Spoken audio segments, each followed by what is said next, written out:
After grabbing it, she made her way to the front of the craft, which was indicated as the service terminal by the captain. To her delight, there was a little cabinet with supplies and tools that were frequently needed just next to the service terminal. Something to work with, but not enough to fill a big hole.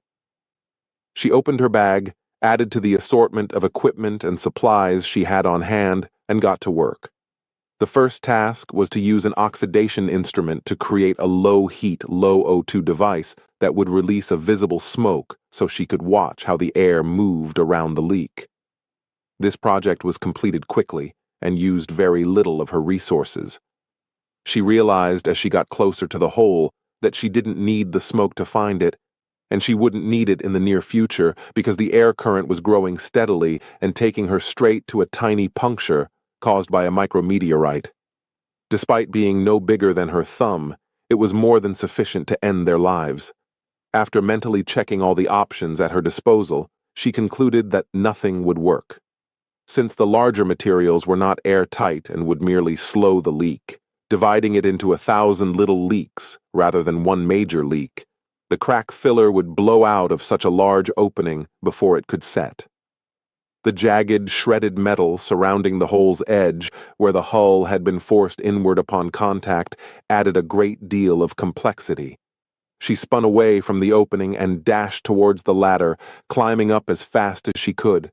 She said, "I need," to the guests assembled there. 4 water bottles, 3 cans of any beverage, and 4 bottles of water. Without waiting for a response, she proceeded back down the ladder and called up to them, saying, "Just drop them down to me, and I need 6 snack packs that are packed in the metal foil." She raced off with her hoard of newly acquired provisions after the astounded crew grabbed the items she ordered and dropped them down to her. Cutting the length of the bottle allowed her to flatten the plastic into a sheet of pliable material instead of a worthless cylinder, so she rapidly drank the first of the water, not wanting to waste any more than was absolutely necessary. She heated the plastic slowly and carefully while pressing it up against the inward-facing shards of the hull, using the soldering iron as a heat source. This allowed the shards to piece through the plastic in a controlled way, reducing the space between the offending metal and the seal. This is how she worked her way around the hole until she controlled most of the leak, leaving only a tiny bit of air movement around the perimeter. She then sealed that with the crack filler gel. She started to rework the can material into a better plate, realizing that the plastic was only a thin membrane that could not resist compression or tensile torsion. She cut several layers of the material with skill and accuracy, adhering each one to the previous layer using a tiny layer of crack-filling gel to hold them together. The metal shark teeth that were sticking out of the ship's side wound disappeared under the temporary cap that was supposed to keep everyone on board alive until help arrived. Then, she started the difficult task. She unlocked the terminal and examined the systems that were still operational, and those that should have been on board the spacecraft. Though the FTL cruise engine remained undamaged, it was separated from any power by the intervening damage, and rested on the opposite side of a decompressed section of the bottom hull. The power system of the atmospheric engines remained intact, despite the destruction of its control hardware.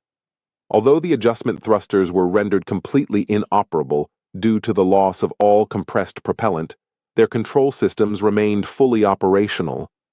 Alone in the darkness, the humans started pulling out the wiring. She took full advantage of all the wiring that ran throughout the ship's interior. The thicker cabling, intended to run high amperage power, was going to be used precisely for that purpose. However, instead of being used for landing gear systems and airlock doors, it was going to be used to route power from the atmospheric engines to the FTL cruising drive, across the harsh void of the decompressed ship.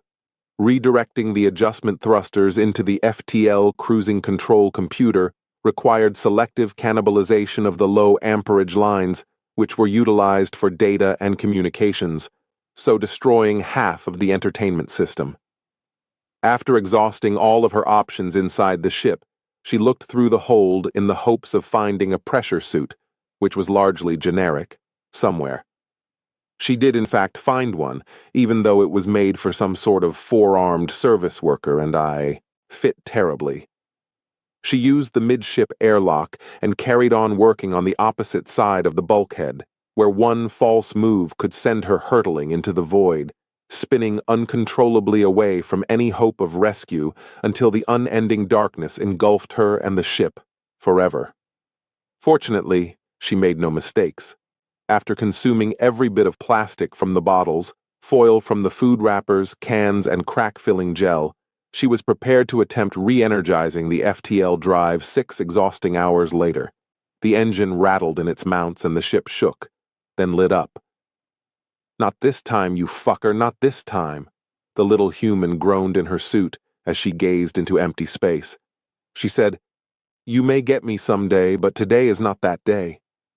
She closed the exterior airlock door and initiated the repressurization process while saluting nothingness. When she came out of the ship's hold, the flight crew crinkled their noses. After spending 6 exhausting hours inside someone else's pressure suit, she imagined that she must smell very strong to them, but she didn't give a damn. She proceeded directly to the cabin, walking right by them. "I have news, Captain. I agree with that. For a week, there are no ships coming to our aid. We are not able to last that long on our supplies. I suppose that makes me newsworthy, really good news. All right, what's the latest? There was a micrometeorite in the hull breach. I shut it. With what? 3 beverage cans and 2 water bottles, 2 pieces of crack gel and 1 foil wrapper. However, it isn't the case. Yes, indeed, indeed. That isn't the proper approach to take. That's not how code works. That is not going to hold. I am aware of them all. None of that matters to me. I am concerned that it is sealed at this time. Now sealed, it will remain sealed for the foreseeable future while we work to get this boat rolling once more. I don't care if they trash it at the relay hub. Why? Since we won't be suffocating here, instead, we will be at the relay hub.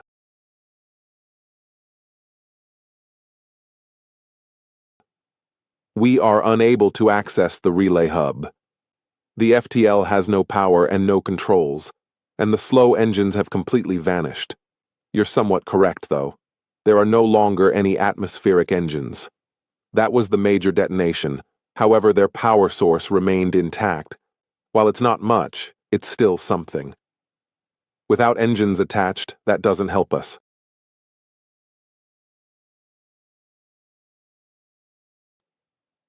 Well, I kind of figured out the solution already. Those power batteries have the FTL tied to it. The FTL only uses the output's raw power. It doesn't require any fuel.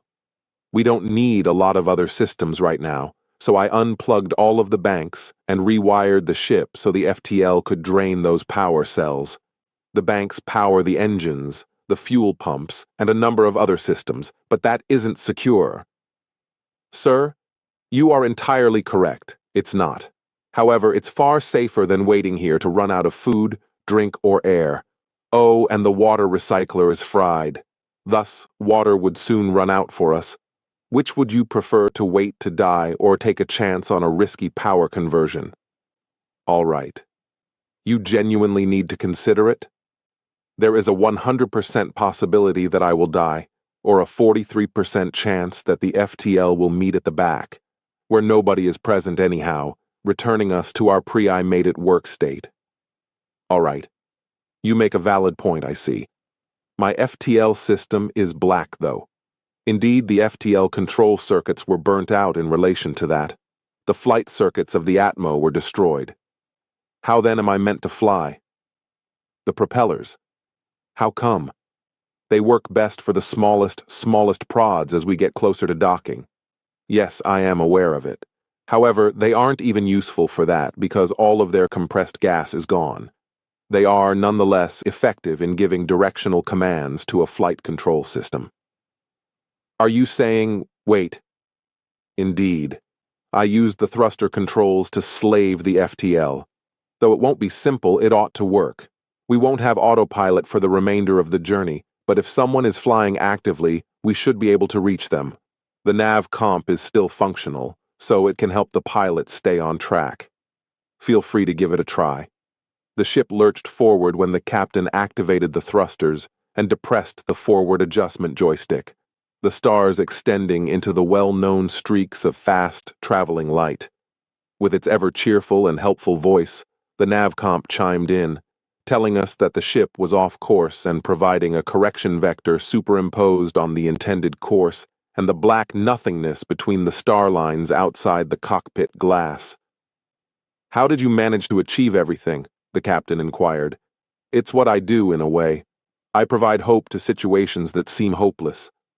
I'm dispatched to areas where horrible things have occurred or are occurring, and I do enough. Repairs to preserve what can be preserved. But this is the first time that I was exactly what I had to save. I want to know if I may deduct this twice from my taxes." "Is this the kind of thing you do all the time?" the captain asked, looking astonished.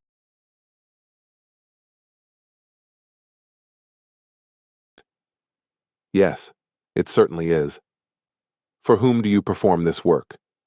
"The government of Earth employs me as a federal contractor. It's okay that not many people are aware of them." "I apologize, thank you. What is your name?" "Angela.